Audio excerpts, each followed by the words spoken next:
नमस्कार। जैसा कि आपको पता ही है, इजराइल और हमास के बीच एक लड़ाई चल रही थी।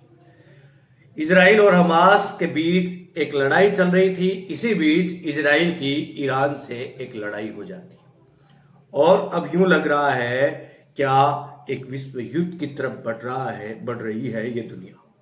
इजराइल और ईरान के बीच तनाव बढ़ गया। 1 अप्रैल को सीरिया में ईरान के वाणिज्य दूतावास पर हुए हमले के बाद ये तनाव बढ़ रहा है।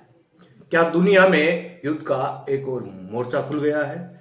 क्या ये तीसरे तीसरे विश्व युद्ध का इशारा है? मैं आपको बता दूं संक्षिप्त में कि एक और युद्ध की आहट हुई है, एक और युद्ध की सुगबुगाहट हुई है। 1 अप्रैल को सीरिया में ईरानी वाणिज्य दूतावास पर हमले में 11 ईरानी सैनिक मारे गए थे। ईरान ने शनिवार देर रात इजराइल पर ड्रोन से हमले कर दिए। ईरान द्वारा इजराइल की ओर दागे गए ड्रोन को अमेरिकी सेना मार गिरा रही है। ईरान द्वारा इजराइल की ओर दागे गए ड्रोन को अमेरिकी सेना मार गिरा रही है। अब देखना होगा कि ये दुनिया किस दिशा में जा रही है। वहीं आपको बता दूं कि इससे शेयर बाजार पर भी बड़ा फर्क पड़ रहा है। शेयर बाजार सारा लाल पर बंद हो रहा है। मैं आपको बता दूं इसी के साथ ही कि दुनिया के कई देश युद्ध में घिरे हुए हैं।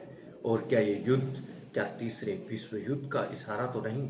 ये युद्ध कहीं पूरी दुनिया को अपनी चपेट में ना ले लें, क्योंकि यदि विश्व तीसरा विश्व युद्ध होता है, उन स्थितियों में स्थितियां बहुत ज्यादा बिखर जाएंगी। जहां रूस यूक्रेन जंग को 2 साल से ज्यादा का वक्त हो चुका है, वहीं हमास और इजराइल के बीच 6 महीने से लड़ाई चल रही है। अब ईरान और इजराइल के बीच संकट उत्पन्न होने की आशंकाएं बढ़ गई हैं। अब ईरान और इजराइल के बीच जंग छिड़ती दिख रही है। ईरान ने शनिवार को इजराइल पर दर्जनों ड्रोन और मिसाइलों से हमला किया।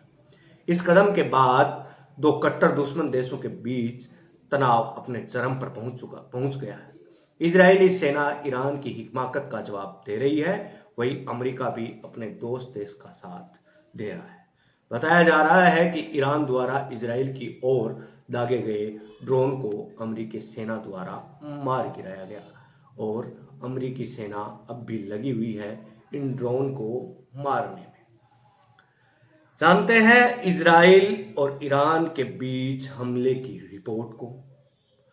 जानते हैं इस बात को कि आखिर ईरान ने हमला इजराइल पर किया क्यों।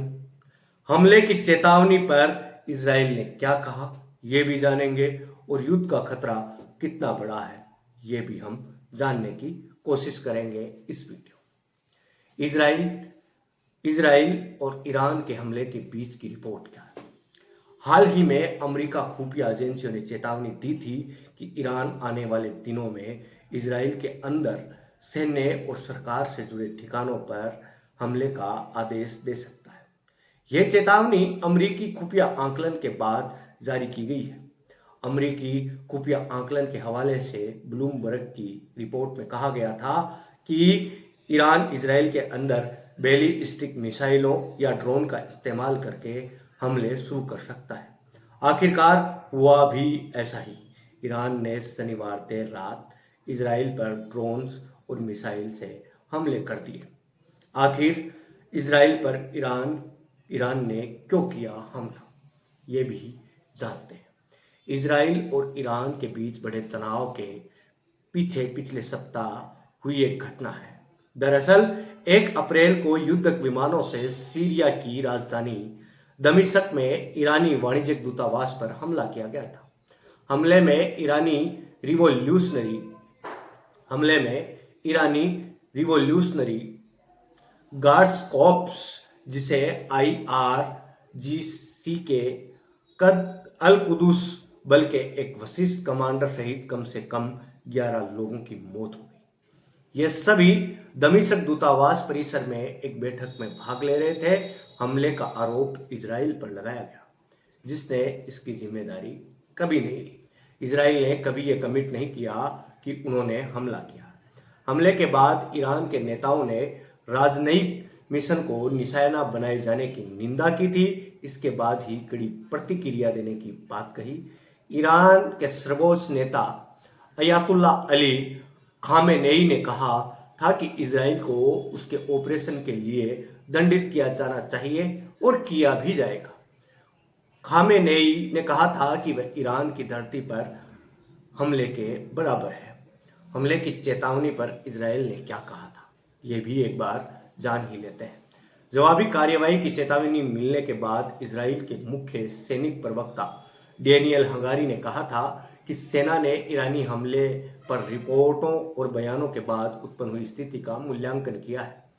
इजरायली सेना ने परिस्थितियों से निपटने के लिए योजनाओं को मंजूरी दी है। इसके साथ ही इजरायली सेना ने नागरिकों से भी सतर्क रहने को कहा है। उधर इजराइल सरकार ने कहा था कि अगर ईरान सीधी सैन्य कार्रवाई करता है तो वो उसके क्षेत्र पर अपने हमलों से जवाब देंगे, क्योंकि इजराइल एक ऐसा देश है जो कभी झुकने का नाम नहीं लेता।